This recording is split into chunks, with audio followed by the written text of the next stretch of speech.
बिस्मिल्लाहिर्रहमानिर्रहीम। अस्सलाम वालेकुम नाज़रीन, मैं राना उसैर हूँ। 14 सितंबर 2025 इतवार का दिन और आलमी मंजरनामे में आज बहुत बड़ी तब्दीली और पाकिस्तान की फौज का किरदार अब बड़ा इंपॉर्टेंट और फैसला कुन हो चुका है कि इसराइल की जानिब से कतर पर हमला किया जाता है और फिर पूरी दुनिया में मजम्मतें आना शुरू हो गई। अमेरिका ने इसराइल को कहा कि आप चढ़ दौड़ें कतर के ऊपर, हमास की लीडरशिप को जो है वो निशाना बनाया जाए। लेकिन आज जो ब्रेकिंग न्यूज आ रही है कि पाकिस्तान की फौज ने अहम तरीन कंट्रोल संभाल लिया है, पाकिस्तान की फौज ने नई जंग का महाज संभाल लिया है, तो कहना गलत नहीं होगा। क्या खबरें हैं कि इस्लामी मुमालिक की फौज का कंट्रोल पाकिस्तान के सुपर्द हो गया है, पाकिस्तान की फौज के पास आ चुका है। और अगले 24 घंटे क्यों इंपॉर्टेंट बताए जा रहे हैं, अगले 24 घंटों के अंदर अंदर क्या होने जा रहा है। पाकिस्तान के जो जंगी हथियारे हैं वो इस वक्त कतर दोहा में लैंड कर चुके हैं। ये मामला और माजरा क्या है कि क्या फैसला हुआ है, क्या इसराइल पर पाकिस्तानी हथियारे जो हैं वो हमला करने जा रहे हैं, ये क्या मामला हैं इस वक्त कतर के अंदर और पाकिस्तान के माबैन क्या चल रहा है। तमाम तर डिटेल्स, तमाम तर तफसीलात आपके सामने रखनी है। लेकिन आगे बढ़ने से पहले आप सबसे मेरी दरख्वास्त होगी कि चैनल को लाजमी सब्सक्राइब कर लें, बेल आइकन को दबा दें, आने वाली तमाम तरह अपडेट्स आपकी खिदमत में बर वक्त पेश होती रहें। नाज़रीन, दो बड़ी अहम खबरें सबसे पहले आपके सामने रखना चाहता हूं कि सुप्रीम कोर्ट ऑफ पाकिस्तान की जस्टिस जज हैं आयशा मलिक साहिबा, जनाब उनकी जो स्क्वाड है, उनकी गाड़ी को हादसा पेश आया है। अल्लाह ताला उनको अपनी हिफाजत के अंदर रखे। ये हक और सच की आवाज है और ये आइन पसंद जज है, ये कानून पसंद जज है। और इतलात के मुताबिक जब ये हादसा पेश आया तब जस्टिस आयशा मलिक साहिबा जो हैं वो इस्लामाबाद से लाहौर आ रही थी और उस दौरान रास्ते में ये अफसोसनाक वाकया हुआ कि कालाशको काकू के करीब जीटी रोड पर स्क्वाड में शामिल एक गाड़ी का टायर ब्रस्ट होने से हादसा पेश आता है और पुलिस की जानिब से टायर फटने के नतीजे में एलीट फोर्स की जो गाड़ी है वो उल्टी है, जिससे 5 पुलिस एहलकार जख्मी हुए हैं और जो 3 जख्मी हैं वो तशवीशनाक हालत में हॉस्पिटल मुंतकिल कर दिए गए हैं। तो इस हादसे के अंदर बताया जा रहा है कि जस्टिस आयशा मलिक जो है महफूज हैं और सुप्रीम कोर्ट की जज को सिक्योरिटी के हमरा रवाना कर दिया गया है। अब दूसरी जानिब पाकिस्तान ने एक सैलाब जैसी कुदरती आफत आ गई है, लेकिन इस कुदरती आफत के बाद अगर आप ये देखें कि पंजाब हुकूमत ने जिस तरह से गैर जिम्मेदारी का मुजाहरा किया, जिस तरह से पंजाब हुकूमत ने जो काला धंधा खेला, लोगों की जानों के साथ खेला, लोगों के माल के साथ खेला, वो सब कुछ आपने देख लिया है कि सिर्फ टिकटॉक्स बनाने के लिए, सिर्फ और सिर्फ अपनी तशहीर करने के लिए वहां पर जो सारे काम हो रहे थे मैं आपके सामने रिपोर्ट करता चला जा रहा था। अब नजम सेठी साहब जो हैं उन्होंने बड़ी आम बात की है।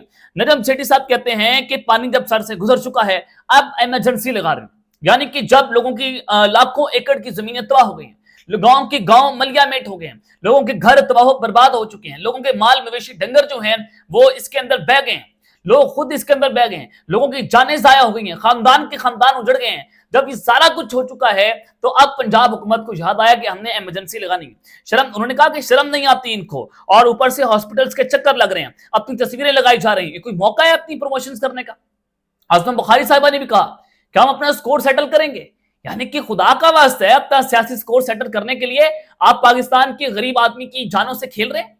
इनकी कोई औकात हैसियत नहीं है, कीड़े मकोड़े हैं आपकी नजर के अंदर।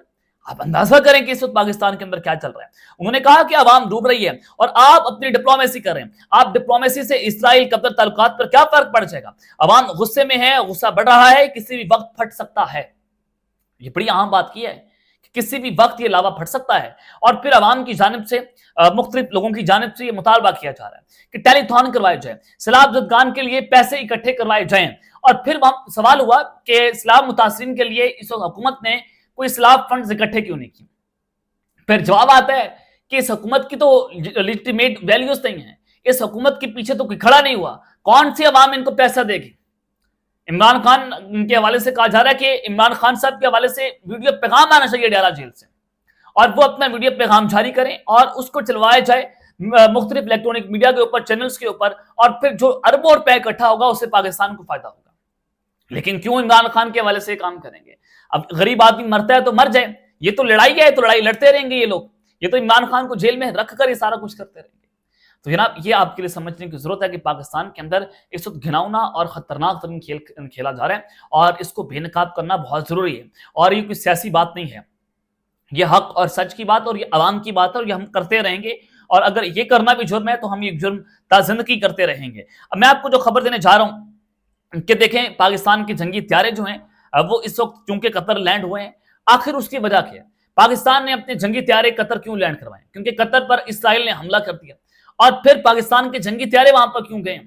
اور یہ جو معاملہ کیا پاکستان ڈائریکٹ اسرائیل کے اوپر حملہ کرنے جا رہا ہے، اور پھر اسرائیل نے پاکستان کا نام بھی لیا تھا نیتن یاہو نے اس حملے کے بعد۔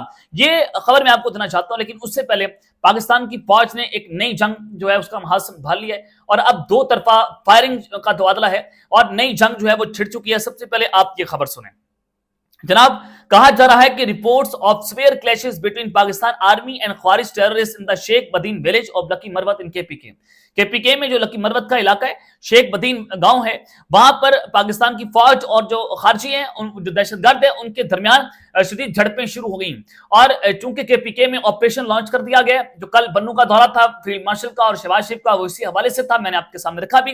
تو اب یہ آپریشن کے بعد وہاں پر مکمل طور پر جو ہے وہ صورتحال آپ کے سامنے ہے کہ جھڑپیں شروع ہو گئی ہیں، اور several Indian sponsored terrorists have been reportedly killed by the security forces of Pakistan، یعنی کہ درجنوں جو دہشت گرد ہیں ان کو جہنم واصل کیا گیا سیکورٹی فورسز آف پاکستان کی طرف سے، پاک فوج کی طرف سے، اور کل صبح جو ہے وہ ایئر فورس نے بھی اسٹرائک کی ان دہشت گردوں کے ٹھکانوں کے اوپر، اور وہاں پر 14 دہشت گرد جو ہیں وہ جہنم واصل ہوئے، اور ایک پاکستان تحریک انصاف کے جو سابقہ پروونشل منسٹر ہے اس کے گھر پر بھی اٹیک ہوا، جنہوں نے دہشت گردوں کو پناہ جو ہے وہ دی ہوئی تھی۔ یہ خبریں میڈیا پر رپورٹ ہوئی، اور میں نے اپنے پچھلے ولاگ میں بھی یہ خبر آپ کے سامنے رکھی تھی۔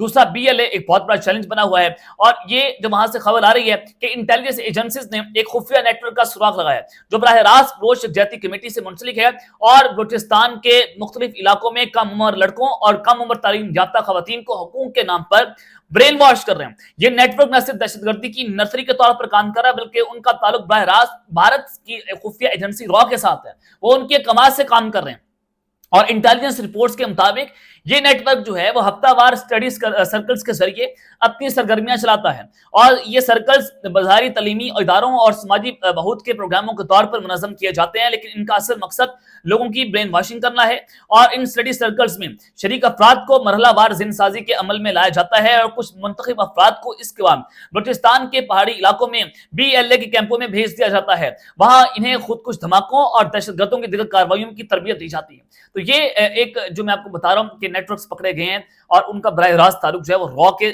ساتھ نکلا ہے۔ اب ان نیٹ ورکس کے خلاف بھی شکنجہ جو ہے وہ تنگ ہو گیا۔ اب پاک فوج نے یہ فیصلہ کر لیا کہ بارڈر پار بھی اگر کارروائی کرنی پڑی تو کارروائی ہوگی، اور افغانستان میں گھسنا پڑا گھسیں گے، اور آپ ان دہشت گردوں کا خلا کما کریں گے۔ یہ بنو کے اندر فیصلے جو ہیں وہ ہوئے۔ اب آ جائیں جو آپ کو میں بتا رہا تھا کہ قطر لینڈنگ، اور پھر جو اسلامی ممالک کی فوج کا کنٹرول ہے وہ پاکستان کے سپرد آ گیا۔ پاکستان کی فوج کیا کرنے جا رہی ہے؟ جناب شہباز شریف صاحب نے قطر کا دورہ کیا این اس موقع پر جب اسرائیل نے قطر پر حملہ کیا، اور اسرائیل نے جو ہے وہ حماس کے جو لیڈرشپ ہے ان کو ٹارگٹ کیا، اور ان کی لیڈرشپ جو ہے ان کو ٹارگٹ کر کے جو میٹنگ چل رہی تھی وہ میں نے آپ کے سامنے چیزیں رکھنی تھی۔ پھر سوال ہوا کہ بہت سارے لوگوں نے کہا کہ مذمت کرتے ہیں، سعودی عرب نے مذمت کی، UAE نے مذمت کی، پاکستان نے مذمت کی کہ ہم اسرائیل جارحیت کی مذمت کرتے ہیں کہ آپ حماس کو ٹارگٹ کریں لیکن آپ قطر کے اوپر حملہ نہ کریں، آپ کسی ملک کی نیشنل سیکیورٹی کو بریچ نہ کریں۔ آپ ان لیڈرشپ کو پکڑ کر لے کے جا سکتے تھے، لیکن ایسے اس طرح سے آپ کسی ملک کی سیکیورٹی کو بریچ کر کے اس طرح سے حملے نہیں کر سکتے تھے۔ اب وہاں پر معاملہ بہت بگڑ گیا۔ اب پاکستان نے شہباز شریف صاحب نے فوری طور پر قطر کا دورہ کیا، اور میں آپ کو جب خبر دینے جا رہا ہوں مارکو روبیو جو ہیں وہ تل ابیب کے دورے پر ہیں، اور اس دورے سے پہلے جو وزیر خارجہ ہیں امریکہ کے مارکو روبیو، انہوں نے اس حقدار سے رابطہ کیا ہے، اور یہ جو بڑا امپورٹنٹ چیز ہے میں آپ کو بتانے جا رہا ہوں کہ پاکستانی جو جنگی طیارے ہیں وہ قطر دوحہ ان کی لینڈنگ ہوئی ہے۔ اب کیا یہ طیارے اسرائیل پر حملہ کرنے کے لیے استعمال ہونے جا رہے ہیں؟ اب ظاہر ہے جو قطر کے پاس اور دیگر عرب ممالک کے پاس اس وقت ٹیکنالوجی ہے، یا پاکستان F-16 استعمال کرتا ہے، یا وہ ممالک F-16 استعمال کرتے ہیں، وہ تو امریکہ کے خلاف استعمال نہیں ہو سکتے، آپ ان کو امریکہ کے مفادات کے خلاف استعمال نہیں کر سکتے۔ تو یہ جو JF-17 تھنڈر ہے یہ چائنیز ٹیکنالوجی ہے، اور اسی چائنیز ٹیکنالوجی کے ساتھ پاکستان نے رافیل طیارے بھی گرائے، اور پاکستان نے انڈیا کے خلاف جنگ بھی لڑی۔ اب قطر چونکہ وہاں پر سب سے بڑی امریکہ کی الوداع ایئر بیس ہے، تو قطر بیسیکلی امریکہ کے خلاف ڈائریکٹ لڑ نہیں سکتا۔ اب ساری سچویشن کے اندر آپ کو بتانا یہ چاہتا ہوں کہ اسرائیل کے خلاف پاکستان کیا قطر کو اپنی ٹیکنالوجی فراہم کرنے جا رہا ہے۔ اب کل عرب ممالک کا مسلم ممالک کے سربراہان کا ایک اہم ترین اجلاس ہونے جا رہا ہے، اس اجلاس کے اندر فیصلہ ہوگا کہ کس طرح سے ریٹیلیٹ کر رہے ہیں، اور ایسے تو نہیں ہو سکتا کہ بم پھوڑ دیں گے یا پٹاخے چلا دیں گے، کہیں گے کہ ہم نے اسرائیل کو ریٹیلیٹ کیا، بالکل ایسا نہیں ہوگا۔ یہ معاملہ جو ہے وہ اب اسرائیل کے مقابلے میں اب ان کو ریٹیلیٹ کیا جائے گا۔ वहां पर अटैक्स किए जाएंगे, कल इसका फैसला होना। तो अगले 24 घंटे बहुत इंपॉर्टेंट हो चुके हैं और मार्को रूबियो जो है वो इसराइल के दौरे पर गए हैं और उससे पहले साहगार से राब्ता करना। तो बेसिकली इसराइल जो है वो इस वक्त ग्रेटर इसराइल के ऊपर काम कर रहे हैं। वो इसी वजह से खबरें भी चली कि मदीना से ऊपर जो है वो इनके मिसाइल गुजरे हैं। तो अब पाकिस्तान भी बाज़ाब्ता तौर पर मैदान में उतर चुका है। कतर में जो फीफा वर्ल्ड कप होता था उसकी सिक्योरिटी भी पाकिस्तान की फौज देती है और पाकिस्तान के कतर के साथ अच्छे ताल्लुकात भी हैं, अच्छे हमारे रिलेशनशिप्स भी हैं। तो इस सारी सिचुएशन के अंदर अब ये भी धमकियां दी जा रही हैं कि जहां जहां पर भी हमास की लीडरशिप मौजूद होगी उन ममालिक के ऊपर जो है वो अटैक्स किए जाएंगे। ये नेतन्याहू ने ऐलान भी किया है। अब यानी कि मिस्र पर भी अटैक्स होने हैं और तुर्किया में तो इनकी फैमिलीज भी मौजूद हैं, उनके अपने घर हैं हमास के, तो वहां पर भी हमले होने जा रहे हैं। तो ये खतरनाक सूरत हाल पैदा हो गई है और अगले 24 घंटे इस हवाले से बहुत इंपॉर्टेंट है। अब तक के लिए इतना ही, अपना ख्याल रखिएगा और इस लम्हा पे लाजमी है। के बाद पाकिस्तान जिंदाबाद।